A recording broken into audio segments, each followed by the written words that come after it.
Welcome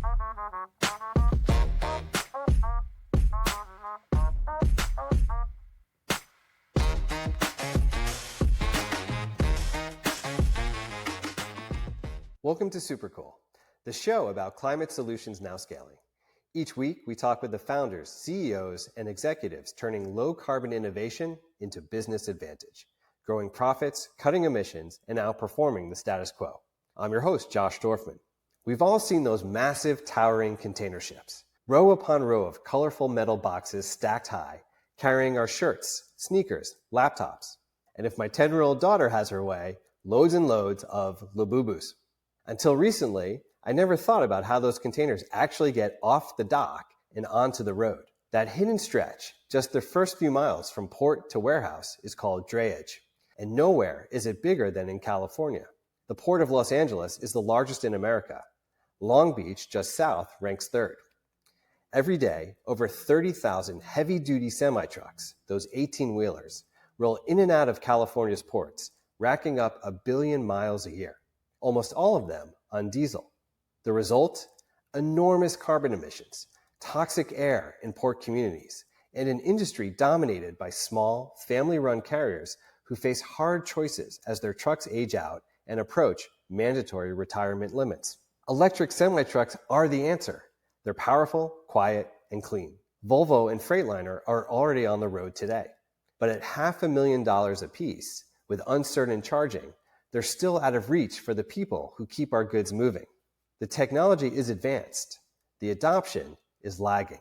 And that's the gap Forum Mobility is built to close. In 2024, Forum opened the world's largest port-based charging depot at Long Beach. 9 megawatts of capacity, enough power to run 2 football stadiums. 44 ultra-fast chargers built to handle hundreds of trucks a day. But Forum's real breakthrough isn't charging, and it doesn't make trucks. Its innovation is the business model, EV trucking as a service. By bundling vehicles and charging into a monthly subscription, Forum Mobility makes running electric cheaper than running diesel, stripping away the risk, removing the guesswork, and giving mom-and-pop carriers an option they can finally afford to say yes to. Founder and CEO Matt LeDuc has seen this play before. He started out in the trades, installing solar panels over 2 decades ago, and he rose with the industry, eventually leading distributed generation at NextEra Energy Resources, one of the largest clean energy companies in North America. He watched solar grow from messy and uncertain into a $1 trillion industry, not just because panels got cheaper and better, but because new financing models, from power purchase agreements to home solar leases, make them bankable. That's Forum Mobility's bet for freight. Create the financing model that gets infrastructure built, trucks on the road, and drivers in the seat, backed by customer service that makes switching to electric not just possible, but preferable. Here's my conversation with Matt.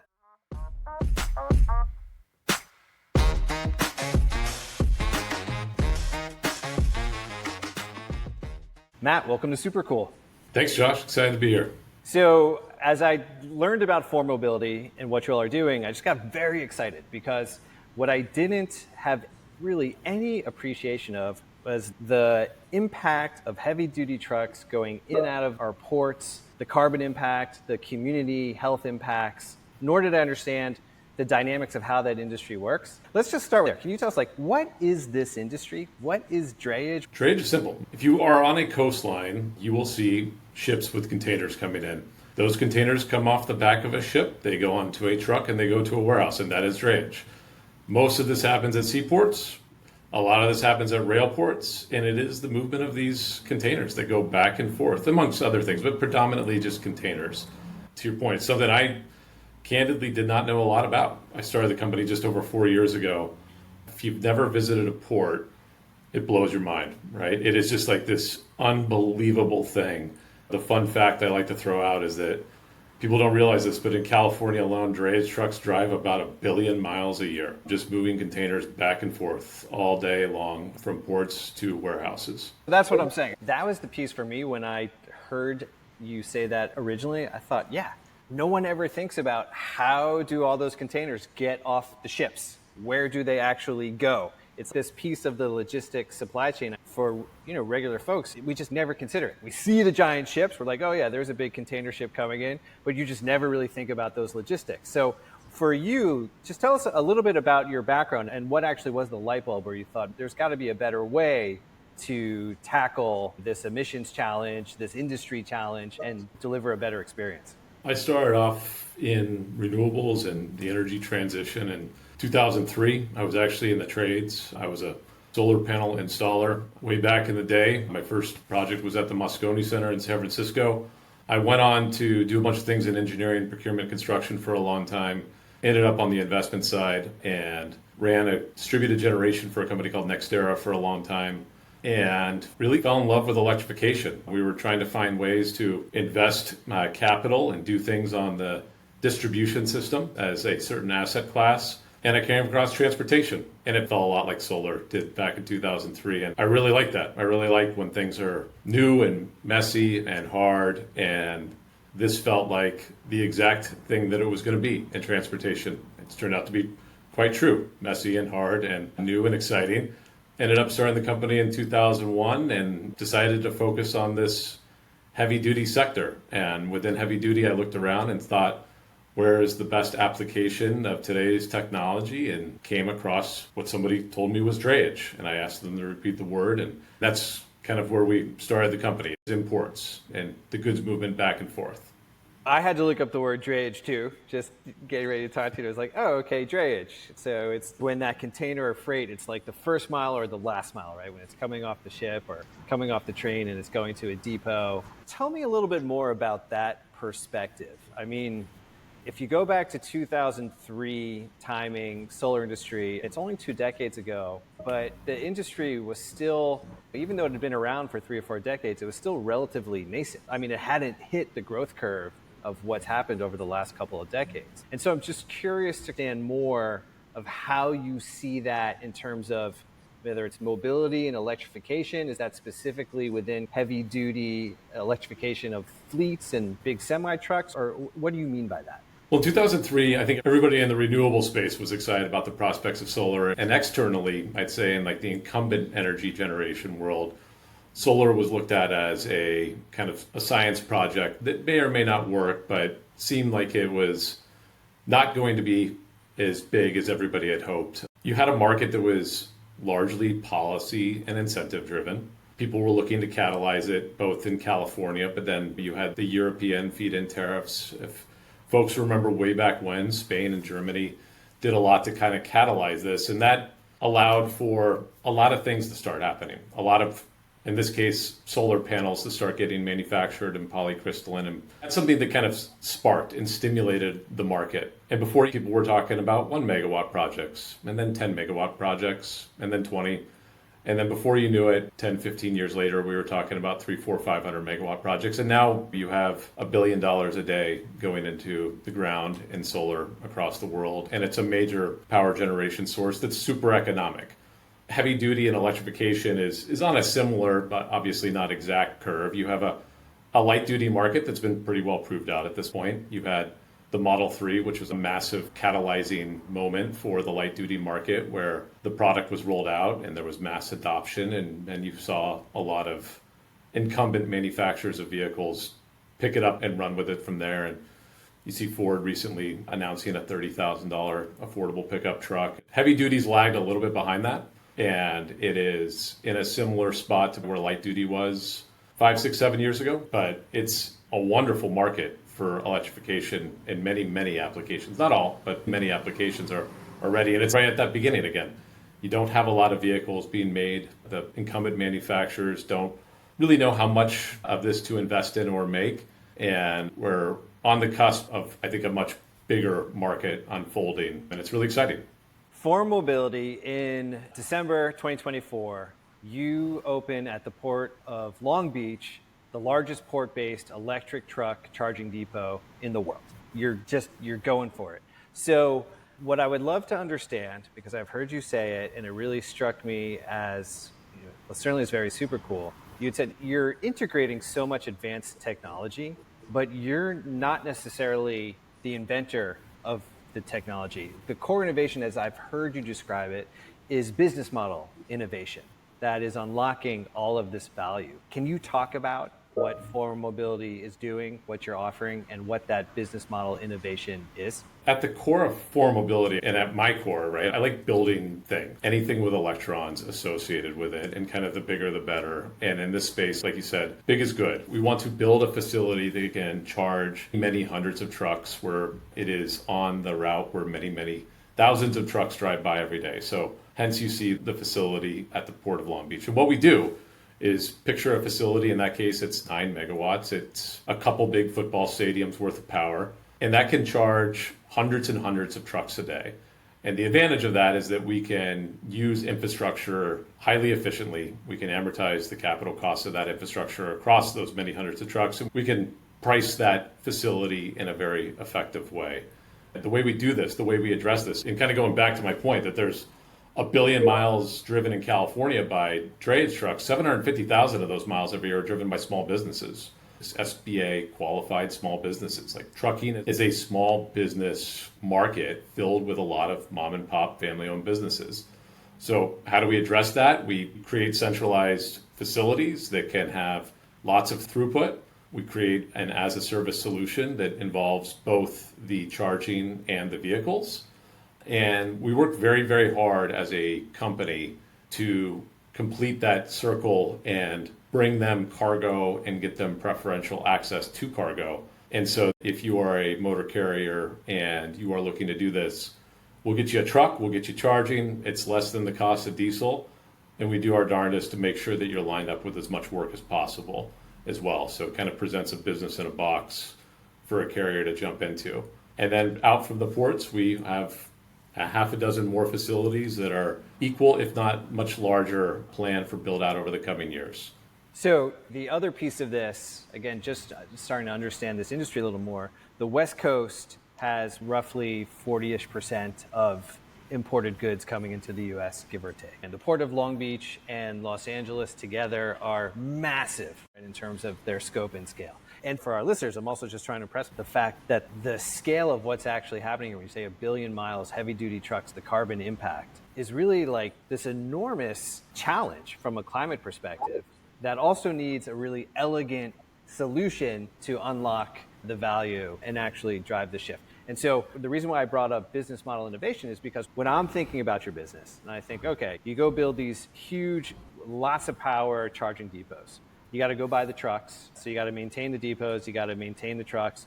You're helping independent operators, say mom and pop shops, smaller businesses kind of transition to electrification. So it's like you're an infrastructure company, but you also have to be a very customer-oriented company. And then layer on all the software and everything else that makes it really easy for people and fleets to manage this too when they're working with you. Absolutely. To say that we are customer-centric is probably an understatement. We staff our facilities. We have over 99% availability of our chargers. Again, as anybody who's ever run a small business, like the livelihood of our customers relies on that truck being charged every single day. And there is no margin for error, and we do not miss charging sessions. And making sure that we do that really effectively is core. And if you go and look at our customers, you'll see that they are incredibly supportive of our operations team. We have Kevin Escobar, who's at the facility every single morning at 6 a.m. greeting the truckers. We have Neil, who makes sure that all the interoperability and all the software things that you talk about, like we will fix this and nip it in the bud right away. And back to your point about technology, like, we don't want the newest of the new technology, very specifically for this reason. Not only do we not want it because Gen 1 is a pilot, it will do pilot programs out at the site, full well knowing that the carrier and us are testing something out. But we want tried and true technology. And we want that for two reasons, like two very, very, very important reasons. The first one being, we just want this stuff to work. And it's got to work, and it's got to work every single day. But the other part of this is that, to your point about being an infrastructure company, like this is a monumentally capital-intensive effort. We need billions and billions of dollars of just infrastructure and vehicles alone in California, and tens of billions of dollars across the United States to just transition drayage. And if anybody's ever been in infrastructure, the type of capital that you use and the cost of that capital relates directly to the economic value proposition you offer a customer. for example. People think that solar got really cheap because solar panels got really cheap, and that helped.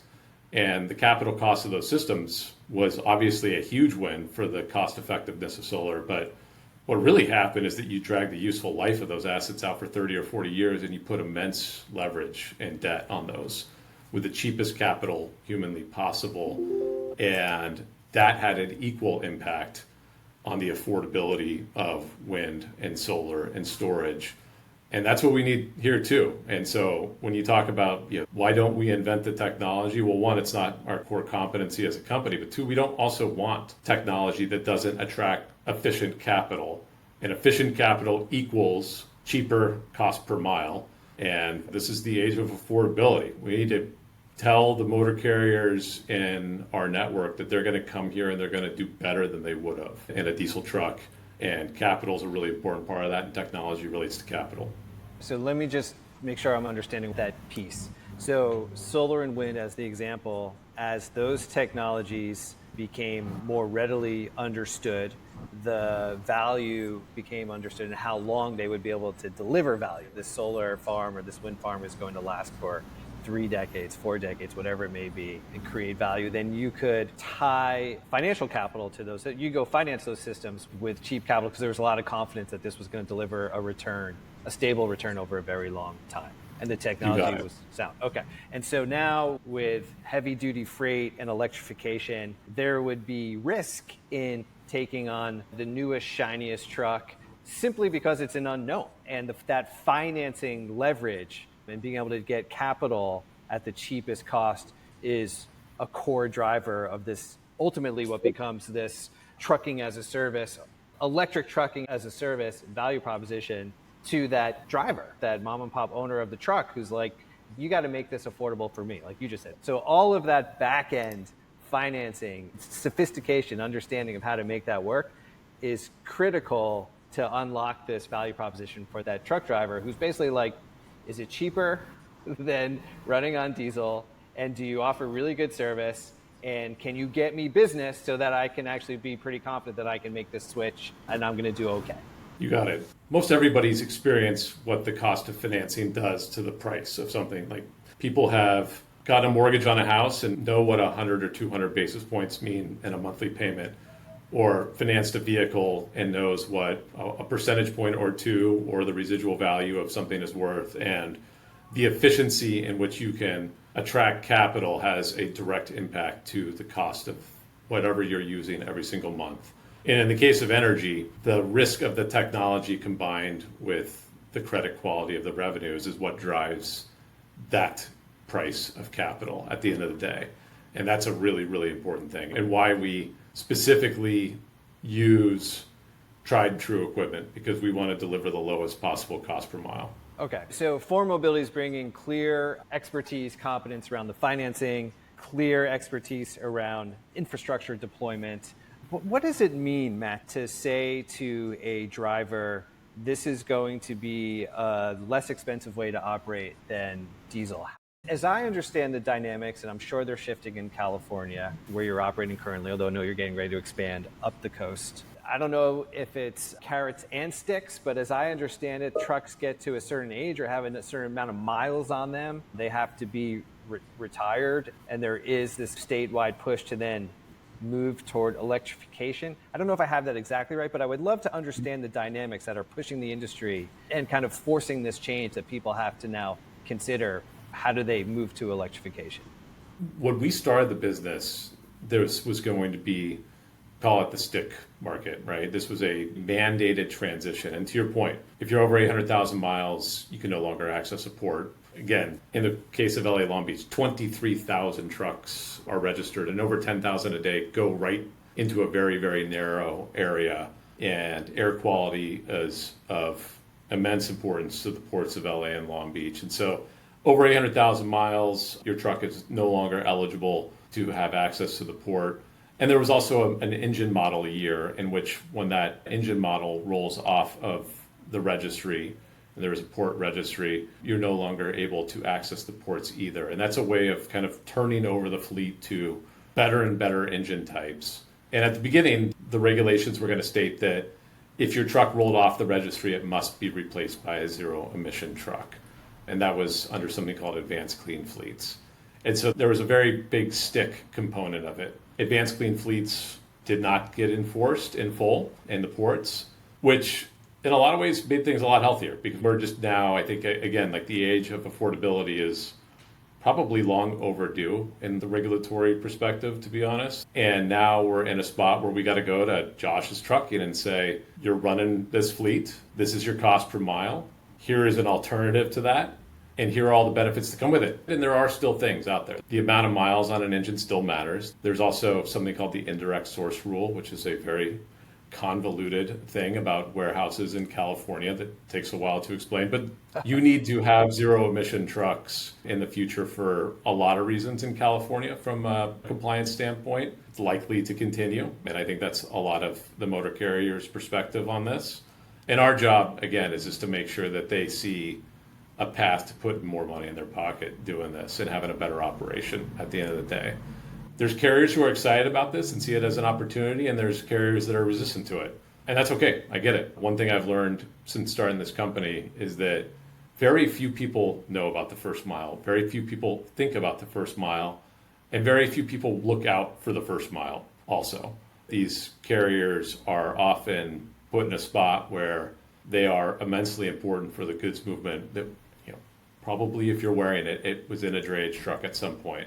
And not a lot of people realize that these are family businesses that run it. These carriers are often underrepresented. That's my point about affordability being long overdue. I'm happy to see it. I know we can deliver a good product to them, and I think it'll put them on good solid ground as things shift over the next decade. Yeah, that makes a lot of sense. And I've heard you talk about how fragmented this industry is. Sure, there are some larger fleet providers, but just in California alone, if you have 30,000 some odd trucks, a huge percentage are these family businesses, independent operators. And I would imagine as you're hitting that 800,000 threshold in an older truck, or you just have an older truck and it's time for you to start to make the switch, a $500,000 cost to a new truck is a significant challenge, right? If you no longer have access to the ports. So for foreign mobility, just help me understand at a high level what it means to say, look, if you get into one of our trucks, you're going to be operating at a lower cost than if you were in a diesel truck. I guess the one piece that I just need to square in my head is like, how does that math work for someone to understand, oh, my costs are going to go down by switching to foreign mobility? A lot of this, candidly, is still driven by incentives. Like back in the early days, I was in the solar market and those feed-in tariffs. On the electron side, we can beat the cost of diesel with electrons. We've got that covered. We can deliver a kilowatt hour at a price that is very attractive and far, far less volatile than the price of diesel. And so the charging of a truck is a done deal, and we can do that very effectively. Now, how do we handle these new trucks, right? Like these new trucks that are expensive, getting cheaper by the day, just as they've been in light duty. We bridge that gap with the incentives. California has a program called HVIP. Washington's launching their own program called HVIP. And HVIP is just another one of these regulatory acronyms that is a voucher. It is a rebate for the cost of the truck. And so ultimately, you are financing a post-rebate amount that is less than the cost of a diesel truck. And so therefore, if you have a post-rebate amount that is less than the cost of a diesel truck, we can also lease trucks for less than the cost of a diesel truck. We can deliver fuel for less than the cost of a diesel truck. We can take all of that infrastructure, incentive, and capital kind of off the carrier's plate and deliver them a really elegant, cost-effective solution. Got it. I understand how you package up the value proposition. How are drivers responding today? What is the feedback, or how are sales growing? How is your fleet operation scaling? This has been our best year by a long shot. We've tripled our business this year, and it's awesome. I mean, we see carriers get into a truck, we see the normal apprehensions of a new technology, how's this all going to work, and then we see them grow almost every single time. They get one or two, or they get 4 or 5, and then they order 10 or 15. I think anybody who's ever driven an electric vehicle, and whether it be a light duty or a heavy duty, you find out pretty quick that it's an awesome experience. Driver retention is a big deal for the carrier community. They see that the duty cycle works well for them, that the charging is, in fact, a non-plus event in their lives. And this is an easy thing to scale.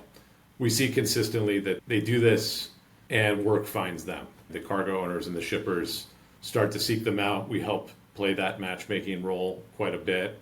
They see that they get priority access to terminals. They just see a path, I think, to a differentiated, less commoditized business where their drivers are happy and they've got a hell of a vehicle that they can move around. I'm really proud of the team and that we've been able to grow, especially in the face of the ports being hit really hard on the tariff front. I mean, the ports have been really slow this year. There's been a lot of press about it, but the value proposition speaks for itself. Policy is always a temporary and not an ultimate driver of a market. And it's good to see our fleets continue to adopt more. One of the things that I read recently was that Forum Mobility had just brought on Matt Schrapp, formerly the CEO of Harbor Trucking Association, just announced in August. And I was curious about that. First of all, I saw it on LinkedIn and I saw hundreds of kind of comments and likes and thumbs up. So it seems certainly those paying attention are very excited about the move for your company. But can you talk about what does that signify? What does Matt bring? I know he's been in the industry for a long time. So how do you think about that and where the business is going from here? Yeah, I'll leave it up to the market to infer what it means for Matt to move over. We were the first zero emission member of the Harbor Trucking Association. Matt has been a ruthless advocate for the motor carrier community. A lot of people found him to be somewhat antagonistic to zero emission. I never found that to be remotely the case. Matt is all about making sure that the men and women that move our goods are taken care of. Matt is a very pragmatic, very bright guy who truly understands the supply chain in a way that I will not, right? I'm an energy person. One, I want more of that in the company, and I want us to understand and have that empathy of what a carrier's life is like and what they go through. And that empathy will give us an ability to make sure that as we deliver the products the right way. For me, I don't want Forum Mobility to be a zero emission climate company that helps serve this motor carrier community. I want us to be part of the motor carrier community. We are a service provider. We are within that community, and that we are not on the outside looking in, that we are just integrated into it. And I think that that's like an important and subtle distinction that is really important as this becomes something that we adopt, that we're not a bunch of folks from different parts of the infrastructure world and finance world trying to decipher what a day in the life of a trucking company is like, but we are truly integrated into that. And Matt helps do that. We also have other folks that have immense knowledge of supply chain, but nothing quite like Matt. And so I'm excited about it because, again, I want us to move squarely into that world where we are just simply part of it and a great service provider to it. I love hearing that. That sounds pretty critical, honestly, to just understanding the customer, to be able to serve the customer as well as you possibly can. And I wonder too, Matt, just hearing you talk about it and how we started this conversation where you mentioned a little bit about your background in solar, but you didn't start solar as being like the high-level finance guy. You were the installer, right? So do you think there's something in your background that says, I kind of get it, I understand what it means to serve the person who's actually doing the work, so to speak, the boots on the ground? Yeah, my father was a foreman in the union. My brother's a local 38 pipe fitter here in San Francisco. I was in the trades. Like, I don't ever want to give up, nor will ever, or honestly could never really shake that part of me. I love serving the motor carrier community. I like when electrical contractors go out and build our projects, and I see folks making good paying jobs, turning wrenches, building things that we put in the ground. Like, that's, for me, what gets me going. And, I feel very fortunate being able to start a company and have enough of an aptitude for finance and knowing how this policy, finance, infrastructure ecosystem works. But ultimately for me, I like building things that everybody gets to benefit from. And this is a really special opportunity because I see the trucking community as something that is often scoffed at or underrepresented, and just regulate them, they'll figure it out kind of mentality. But these are the types of people and the folks that I grew up with, right? Like just trying to make sure that they can get their kids in a little league, save a little bit for retirement. Again, like that's why I'm so pleased in a lot of ways that the sticks are gone. For as good as the sticks were for fundraising or the business story, like it's a bigger representation of, I think, where a lot of progressive policy missed the boat, to be candid. We forgot about the fact that there were a bunch of family businesses trying to move our goods around, and just telling them that they're going to have to figure it out or go out of business, I think really missed the mark in a massive way. I suppose that's where I come from. That's where I'll always be. That's where my heart will always be. And this is a good way to keep that part of me professionally. Yeah, I just really respect what you're saying, how you're talking about it. Going forward from here, so you have this very large foothold in the drayage industry. You've announced other projects that are coming up and down the West Coast, all the way up to the state of Washington. I think I've read something like 7 more projects coming in Oakland and beyond. Where do you see Form Mobility going? Where do you see the industry going? I'd be very interested to hear about that. The reason I started in drayage is because the trucks that were being made fit that duty cycle. These early trucks were a couple 100-mile range, and a couple 100-mile range serve ports really, really well. A lot of time at the terminals back and forth. And so the early battery electric trucks serve ports well. We're seeing a lot more, just as we've seen in the light duty space. We see faster charging, bigger batteries, longer ranges. And we're seeing that in the heavy duty space. And faster charging, bigger batteries, longer ranges opens up a much bigger world that we can play in. If there are 33,000 trucks that serve ports in California and 100,000 across the United States, there are many times more trucks and many more billions of miles that are served in the LTL regional haul food delivery. And trucks that go 300, 400, 500 miles a day, there are a lot of them. They do our ag, they do our grocery deliveries, they move things in the middle mile and regional segment between warehouses. Like there's even more. There's a whole lot more in that segment. And we needed a product that could serve that market. When you look at some of our inland facilities, like in the Inland Empire, that is a drayage project, but that is really a regional haul project as well. It's exciting, right? The Tesla Semi is just like the Model 3 was, a true catalyst for light duty, and it's going to be the same in the heavy duty space. It's an unbelievable product that opens up the aperture of what we can do immensely. And so I'm excited to continue to double and triple down on drayage, but boy, am I excited to also start addressing some of these longer segments with a product that really works for it. It's a hell of an opportunity to open up the business and the whole market for everybody a lot. And yet the differentiation, as I've had this chance to talk to you now today, that I understand for Form Mobility, it's the Tesla Semi is a game changer in terms of technology and range, but someone still needs to be able to come in and wrap the business model around it that actually makes it work for fleets and independent operators and family-owned businesses. And that really sounds like the company that you're building is to enable that opportunity so that there actually is the scale opportunity and these industries really can move forward. That's right. It's exactly what we need to do and continue to do. And the same thing we've done in the drayage community, address it in the regional and LTL community. And it is a solution that it can't just be the truck and it can't just be the infrastructure, in my view. Again, we've got to walk in and make this an absolute no-brainer. Like the easiest decision a motor carrier's ever made. And I think we can do that. I think Matt Schrapp joining is going to just continue to give us better and better perspective of how to do it. This is a little different than sticking an L2 charger in your garage and getting a 20 amp panel set up. When you're talking about charging a few dozen vehicles that need a couple megawatt hours a day, like it's a beast of an undertaking in that respect, but an exciting one. What stakeholders are most critical then in catalyzing this overall market? The ones that you would think off like the top of your head. Obviously the motor carriers and the trucking companies, like they're the most important adopters, and the OEMs that make the vehicles, right? They're critically important because we need a lot of vehicles to feed the network. There's one that is monumentally important, and we're starting to see them grasp how they fit into this. And it's what's called the cargo owners at the port, or shippers is a more broadly known term. It is the people who put the stuff in the containers. The Walmarts, the Targets, the Amazons, the solar panel manufacturers.